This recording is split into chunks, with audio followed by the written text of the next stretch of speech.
Welcome back, viewers, to the Galapagos Islands as we find ourselves in the David Rodriguez Giant Tortoise Breeding Center located in San Cristobal, Galapagos Islands. View this short preview and then we'll see the actual video on how they managed to help young tortoises trying to bring the levels back up to normal. Thank you.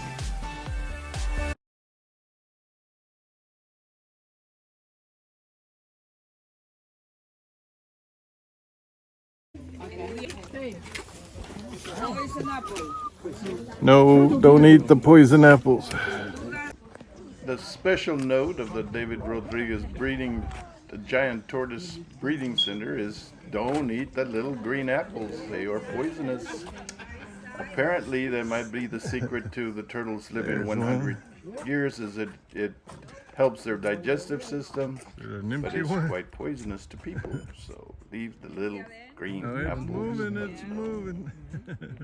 It's a real one. It's very important that you thing that looks like fabric to make their nest. So they have like these strings, and that's what they do it. That's right. Yeah? So they have a whole decoration that is mainly the architect of these is the female. She's the one that has a good taste, versus the male that has no idea how to actually decorate, and then he's just only the employee of the female.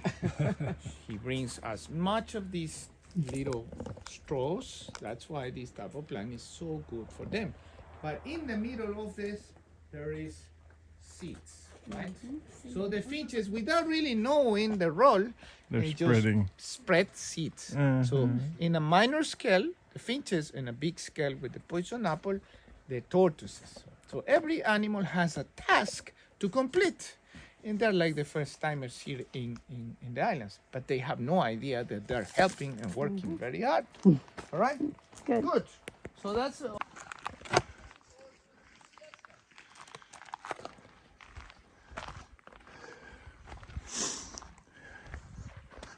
Looking for turtles.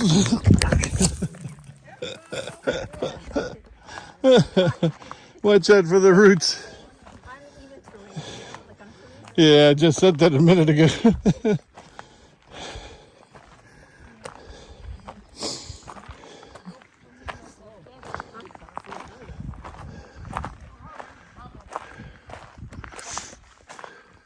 Let's say year after year or decade after decade.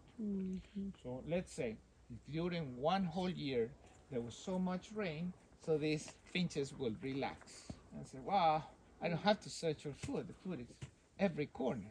But in those years when the food supply disappears, they stress to find the food. And eventually only the finches that have that kind of type of beak that finds and cracks those seeds, it's going to reproduce. There's a big reward, a big prize in nature is to have a lot of sex and reproduce, right?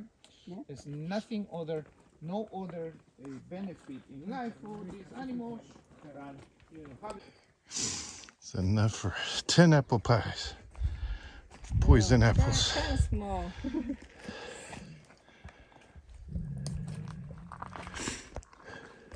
King Charles II's island, King James II's island, and so on.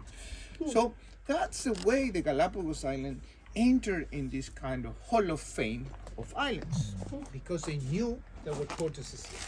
But we humans, when we find something convenient and it's abundant and it's free, we are not good at keeping secrets.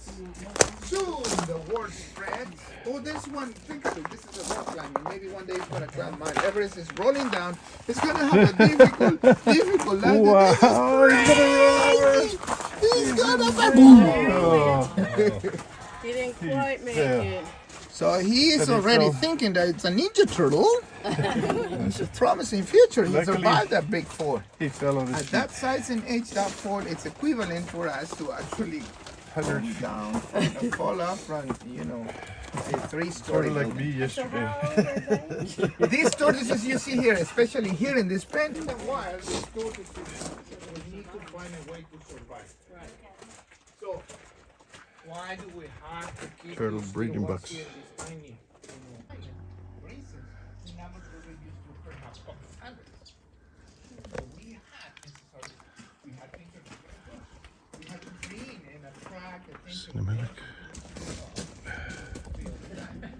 let's say, a bit more sense of cooperation, right? And that's the way these Galapagos breeding centers became so popular. Because indeed, we guarantee Don't even break touch that the poison animal apple. to the big gap of high mortality this year, and finally also then the great opportunity to survive in the wild. You know?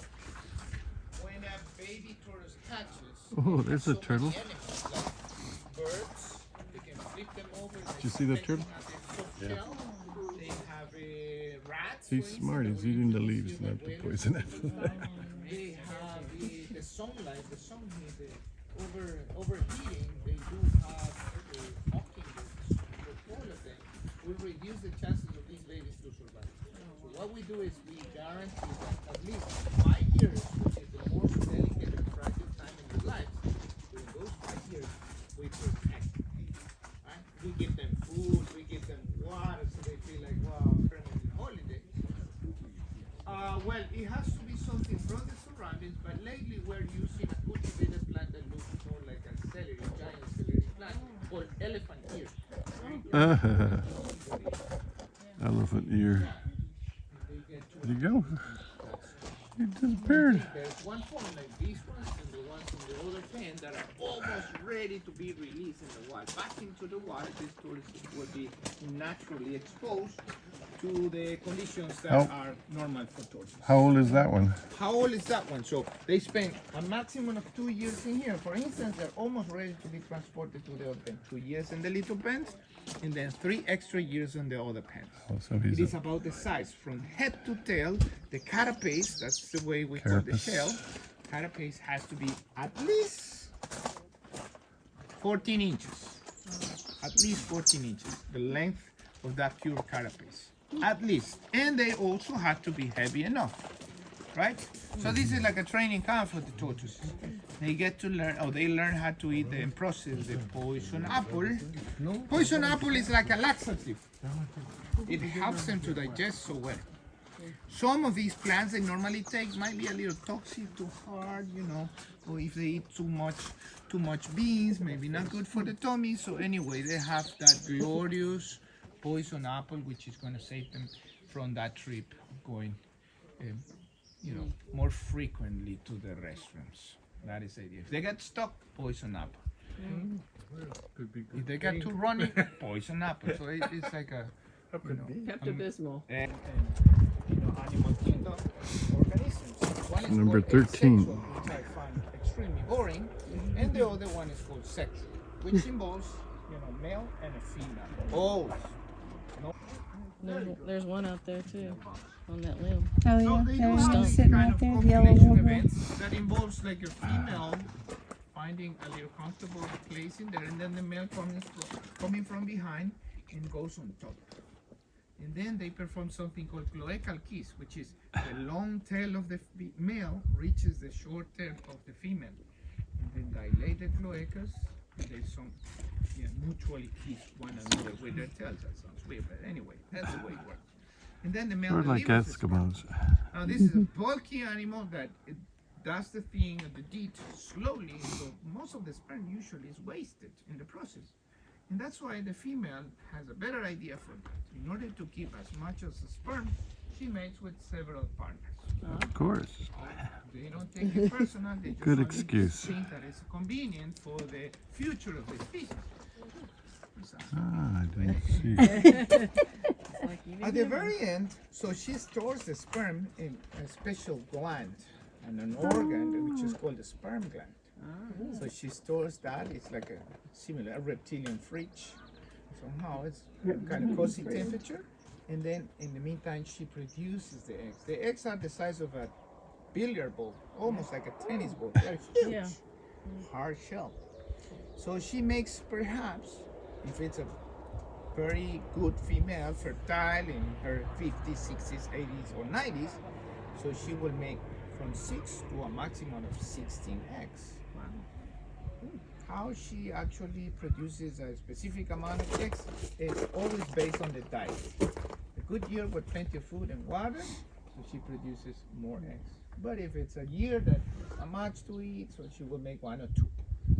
And then she passes that sperm she was storing. Part of it is going to be ruined, but there's still some sperm that will be fairly effective. So she somehow fertilizes the egg. This whole thing every 20 months, every 2 years, because it's a number long 8. process. I mean, it's a lot of work for the poor female. The males don't do much. They just only mate the There's nuts. number- They turn around and they pretend they're sleeping. Anyway, We don't know. the idea is that this center helps to stimulate both the males and the females, so they could just take and do the extra mile, so they reproduce every year or perhaps every 8 months, because we bombard them with a lot of food and water. Yeah. So we supplement the diet. We keep them excited. Exactly. So that's how it works. In the center, that's quite effective. Now, when they have, or the females nest, they don't nest in man's time, energy, walking to the middle, going and exploring. So what this center does also, they have 2 or 3 corners in this area where they already prepare a soil for the females to go and immediately nest and incubate. And then, Males do that? no, Or the males, females? only the females. So it's entirely matriarchal system, yeah. Like most of the species in the planet, right? Yep. So, and then finally the park rangers, they just go and, let's call it, they open those nests, which are superficial, they're not really that deep, superficial, and they carefully move and relocate the eggs without really breaking. 1, moving, 2, 3, shaking, 4, and so 5 all in one They place. put it in a Turtles. box, and then They that better box log. evaluated, they measure the eggs, There's a little compare the finch. size, the circumference, some kind of very important variables, and they put it in incubators. The incubator simulates the nest conditions. So we have found that we have an ideal formula to produce more females and males. Imagine that you can just do sex and gender determination By temperature. in our species based on the temperature, like alligators, snakes, geckos, lizards, and so on. This is not a mystery. The Dinosaurs. mystery is to know what is the temperature you need to apply to actually make more females.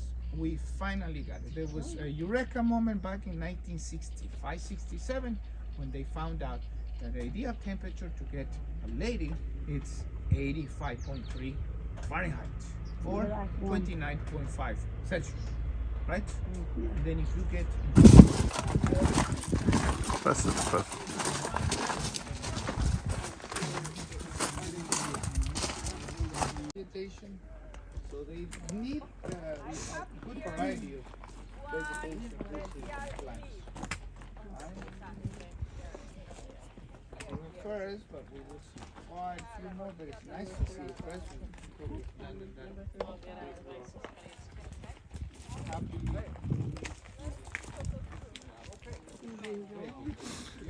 A tortoise in the wild. In the Galapagos Islands. Still a good distance from me, about 30 feet. I know.